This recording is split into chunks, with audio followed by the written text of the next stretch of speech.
माननीय सभापति महोदय ने हाउस में कहा है कि शिक्षा मंत्री भी रहेंगे और उस क्लिप को देखा जाएगा, उसको समझा जाएगा, उस पर एक्ट करेंगे।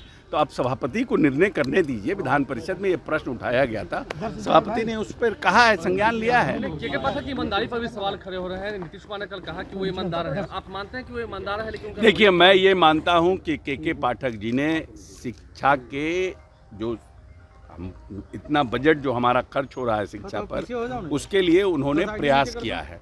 जो शिक्षक कभी विद्यालय नहीं आते थे वो भी अब विद्यालय आना शुरू हुए हैं। तो सबसे बड़ा प्रश्न ये है कि ये पूरा का पूरा इतना बड़ा महकमा और इतना बड़ा शिक्षा विभाग, ये शिक्षा के लिए है, अपने बच्चों के लिए है या शिक्षक के लिए? प्रश्न ये है। अगर शिक्षक को प्रोटेक्ट करिएगा तो शिक्षा चली जाएगी, शिक्षा को प्रोटेक्ट करिएगा तो शिक्षक नाखुश हो जाएंगे। तो ये बात वहाँ पर है। लेकिन के पाठक के कार्यप्रणाली और कार्यशैली से आज गांव देहात में जाइएगा तो लोग कहते हैं कि जो शिक्षक कभी नहीं आते थे वो भी आना शुरू हुए हैं। राजभवन से जो टकराव की स्थिति बन गई है, वीसी की बैठक उन्होंने बुलाया, राजभवन ने मना कर दिया, फिर उन्होंने डेट चेंज किया, राजभवन ने मना कर दिया।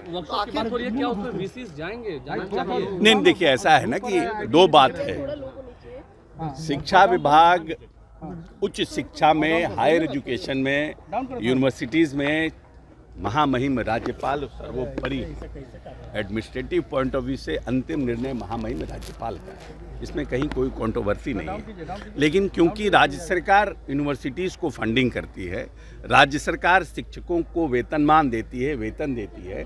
जो यूनिवर्सिटीज़ हैं कायदे से ऑटोनोमस हैं, लेकिन ऑटोनोमस यूनिवर्सिटी अपना फंड क्रिएट नहीं करती है, इसलिए राज्य सरकार उनको अनुदान देती है।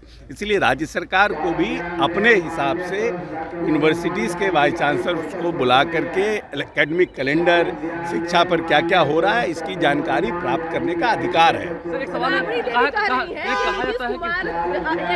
एक ही बार दो तरह की बात कर रहे हैं।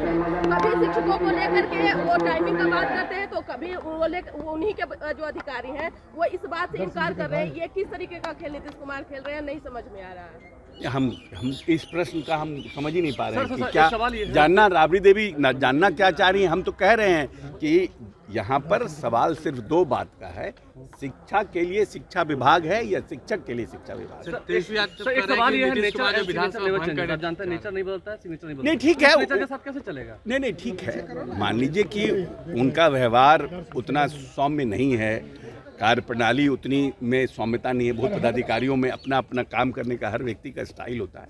लेकिन माननीय मुख्यमंत्री जी ने जो कहा है उसको संज्ञान लेंगे, जानकारी में आई है। सर, तेजस्वी यादव कह रहे हैं कि नीतीश कुमार विधानसभा भंग करना चाह रहे हैं। नहीं, ऐसी कोई बात नहीं है।